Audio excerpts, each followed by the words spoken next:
ఉన్న బంగారాన్ని విడిపించి ఆ రోజు ఆన్లైన్ రేటుకే మేము కొంటాం. Sharma gold company. Hi hello welcome to our channel. ఈ రోజు మనతో పాటు ఉన్నారు జ్యోతిష్య వాస్తు పండితులు మాడుగుల శివప్రసాదరావు గురూజీ. నమస్కారం గురువు గారు. మాఘ పౌర్ణమి తర్వాత ఏ రాశుల వారికి ఎలా ఉండబోతుంది, ఏ రాశుల వారికి దురదృష్టం పొంచి ఉందనేది మీ మాటల్లో. శ్రీ మహాగణాధిపతయ నమః. ఐం మహాసరస్వత్యే నమః. శ్రీ లలితాంబికాదేవియే నమః. మాఘ పౌర్ణమి మఘా నక్షత్రము రోజు వచ్చినటువంటిది కాబట్టి మాఘ పౌర్ణమి అంటాం. అలాగే కృత్తికా నక్షత్రము రోజు వస్తే కార్తీక పౌర్ణమి అంటాం. మాఘమాసము యొక్క గొప్పతనము ఏమిటి అంటే మాఘ స్నానము అనేటువంటిది ఎక్కువ సహజంగా. కార్తీక మాసము అంటే కార్తీక దీపాలు అనేటువంటివి. సరే, ఇవన్నీ మామూలు. వాపీకూప తటాకాది అంటే నదులలోనూ బావులలోనూ చెరువులలోనూ పూర్వం అవే ఎక్కువగా ఉండేటివి కాబట్టి అవి చేసేవాళ్ళు. ఈరోజు ఎక్కడ వెతికినా కనపడవు. మున్సిపాలిటీ వాళ్ళు వారం కిందట వదిలిన నీళ్ళే చెయ్యాలి. అందుకని నీళ్లు శుభ్రత ఎంత ఉండినా ఎంత కాకపోయినా మన చిత్తం అయితే శుభ్రంగా ఉండాలి కదా. మనస్సు అయితే అది మలినము కాకుండా ఉంటే చాలు అనేటువంటిది. ఆనాడైనా ఈనాడైనా చిత్తశుద్ధితో చిత్త ఏకాగ్రతతో చేసుకోవాలి అని. మహామాఘి అని పేరు. మహామాఘి అనడంలో ఏమిటి అంటే మహాశివరాత్రి, మహామాఘి అనేటువంటివి ఇక్కడే వస్తాయి మనకు పదాలు. మహా అనేటువంటి, ఇంకా మహాపౌర్ణమి అనేటువంటి మహా అనేటువంటి పదాలు ఎక్కడా రావు. మహాశివరాత్రి కూడా ఇప్పుడే వస్తూ ఉన్నది తర్వాత అనుకూలత.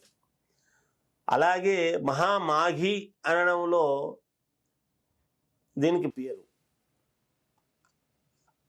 ఈ సందర్భముగా ఈ పౌర్ణమి నాటి యొక్క ఇది ఏమిటంటే సూర్య భగవానుడు ఎప్పుడైతే ఉత్తరము నుండి రథసప్తమి అని ఉత్తరాయణ పుణ్యకాలంలో సూర్యచంద్రుల యొక్క అనుగ్రహము రెండూ కూడా ఈ మాసములో ప్రారంభం.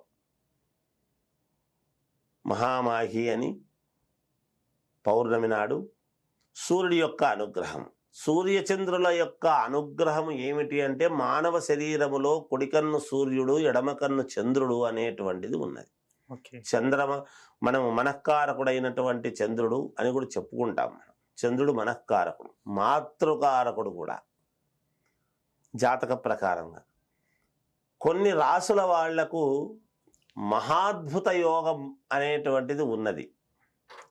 ఈ మహామాఘి ఈ పౌర్ణమికి విశేషంగా మరి మొన్నటిదాకా ఉండేటువంటివి అవే గ్రహాలే కదా, ఏముంది ఇక్కడే కదా ఉన్నాయంటే జాతక ప్రకారం అనేటువంటిదే కాదు. కొన్ని పర్వదినాలు అని మనం చెప్పుకుంటాం. అటువంటి పర్వదినములలో ఇదొక పర్వదినము కాబట్టి ఇప్పుడు సర్వమానవాళి ఎప్పుడైతే మనము అనుష్ఠానము మనం ఈ మామూలుగా ఇవన్నీ మనం ఏది స్నానాలు ఇవన్నీ ఆచరిస్తామో, అందరము గుళ్ళకు వెళ్ళి ఎవరైతే చేస్తామో వాటి యొక్క పవర్ అంతా ఎక్కడికి వస్తుంది, వాటి యొక్క విలువంతా అంటే సర్వమానవాళికి ఇవ్వటానికే. మళ్ళీ ఎక్కడికో పోదు. మనం చేసినటువంటిదంతా ఆవిరి రూపంలో పైకి తీసుకోవడము, మళ్ళీ మనకే వర్షముగా వర్షించడము ఇది జరుగుతూ ఉంటుంది. ప్రకృతిలోకి రావాల్సిందే ఏదైనా.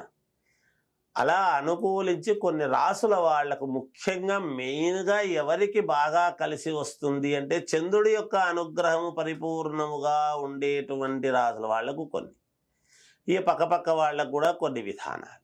దాంట్లో మొదటిది ఏమిటి అని కనుక మనం ఒక్కసారి ఆలోచన చేస్తే కర్కాటక లగ్నం వాళ్లకు కానీ కర్కాటక రాశి వారికి కానీ, అంటే కర్కాటకానికి అధిపతి చంద్రుడు కాబట్టి కర్కాటక రాశి వారికి కర్కాటక లగ్నం వాళ్లకు చాలా బాగా కలిసి వచ్చేటువంటి విధముగా ఉంటున్నది. అనుకున్న పనులన్నీ నెరవేరటము, వాళ్ళకు కావలసినటువంటి రీతిలో ఒక్కసారిగా ఉన్నట్టుండి మనకు కరెంటు పోయి ఒక్కసారిగా మొత్తం అంతా చీకటే ఒకసారి వెలుగొస్తే ఎలా అయితే ఉంటుందో అలా కర్కాటక లగ్నం వాళ్ళకు కానీ కర్కాటక రాశి వాళ్లకు కానీ అలా కలిసి వచ్చేటువంటి విధముగా ఉంటుంది. నెక్స్ట్ ఏమిటి, సూర్య భగవానుడి యొక్క అనుగ్రహము కూడా ఉంటుంది కాబట్టి సింహరాశి వాళ్లకు కూడా చాలా అంటే చాలా అనుకూలముగా ఉంటుంది. అందులో ఏమాత్రము సందేహం లేదు. ఇక మఖా నక్షత్రం అని మనం చెప్పుకున్నాం. మరి మఖా నక్షత్రం వాళ్లకు కూడా చాలా బాగుంది. మఖ పుబ్బ ఉత్తరాపాదం సింహం అనేటువంటి మళ్ళీ సింహరాశికే వస్తుంది. అలా మఖా నక్షత్రం వాళ్లకు కూడా చాలా బాగా యోగించేటువంటి ఇదిగా ఉంటుంది. చాలా కలిసి వస్తాయి. ఎందుకంటే మనకు ఉగాది పండుగ దగ్గరలోనే ఉన్నది. అయినా ముందు ముందు కలిసి వచ్చేటువంటివి కొన్ని ఉంటాయి. అలా కలిసి వచ్చేటువంటి వాటిల్లో ఇప్పుడు మనకు కర్కాటక రాశి వారికి, సింహరాశి వారికి, వృషభ రాశి వారికి, తర్వాత కన్యా రాశి వారికి, వృశ్చిక రాశి వారికి, తర్వాత మకర రాశి వాళ్లకు, కుంభరాశి వాళ్లకు మహాద్భుతమైనటువంటి యోగాలు ఉంటాయి. మిగతా వాళ్లకు ఉండవు అని కాదు, తక్కువ ఫలితాలు ఉంటాయి. ఫలితాలు ఉంటాయి, మిగతా రాశుల వాళ్లకు కొంచెం తక్కువ ఫలితాలు ఉంటాయి. నిజానికి ఈ మహామాఘి అనేటువంటి రోజు నుండి చంద్రుడి యొక్క అనుగ్రహము, సూర్యదేవుడి యొక్క అనుగ్రహము వల్లను మంచి ఫలితాలు ఉండబోతున్నాయి అనేది సుస్పష్టం. ప్రతి వాళ్ళ జీవితంలోనూ మంచి ఉంటుంది. జీవితంలో ఒడిదుడుకులు అనేటివి సహజం. సముద్రములో అలలు ఉన్నట్టుగా మానవ జీవితంలో ఒడిదుడుకులు ఉన్నంత మాత్రాన ఇంకా వీడి జీవితం అయిపోయింది, ఎందుకు పనికిరాడు అనేది ఉండదు ఎప్పుడూ కూడా. దాన్ని మనము సమన్వయము చేసుకోవటంలోనే గొప్పతనం, అంతే. బాగా లేని రాసులు ఏవైతే ఉన్నాయో వాళ్ళు ఏదైనా పరిహారం చేసుకోవాలంటారా? మామూలుగా పరిహారాలు అనేటువంటి వచ్చినప్పుడు ఒక మీనరాశికి, ధనుస్సు రాశికి, తులారాశికి మళ్ళీ కొంచెం బాగానే ఉంది. మీనరాశి, ధనుస్సు రాశి, మేషరాశి వీళ్ళు పరిహారాలు అనేటప్పటికీ మనం ఆరాధించాల్సింది ఈ సూర్యదేవుణ్ణి ఎక్కువగా. ఈ సూర్యుణ్ణి, చంద్రుణ్ణి, వీళ్ళ వల్లనే బాగుంది అని ఎప్పుడైతే మనం చెబుతున్నామో వీళ్ళ వల్లనే కొంచెం మధ్యస్థంగా ఉంటేనే కదా వాళ్లకు కొంచెం తక్కువ ఉంది అంటున్నాం. మరి తక్కువగా ఉన్నవి ఎవరిని ఆరాధించాలి? వీళ్ళనే ఆరాధించాలి. అందువలన వీళ్ళనే ఆరాధిస్తే సరిపోతుంది, అంతే, ఏం లేదు. దానికి కావాల్సినటువంటి రెమెడీస్ ఏమిటి అంటే చంద్రుడికి సంబంధించినటువంటివి బియ్యము దానం చేసుకోవటము సహజంగా.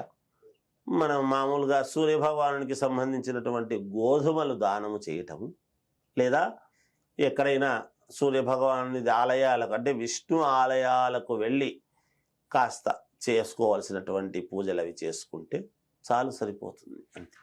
మాఘ పౌర్ణమి రోజు, మాఘ పౌర్ణమి తర్వాత ఏం చేయాలి అని మాఘ పౌర్ణమి రోజు ఏం చేయాలని, అదేవిధంగా మాఘ పౌర్ణమి తర్వాత ఏ రాశుల వారికి ఎలా ఉండబోతుందని చాలా చక్కగా చెప్పారు గురువు గారు.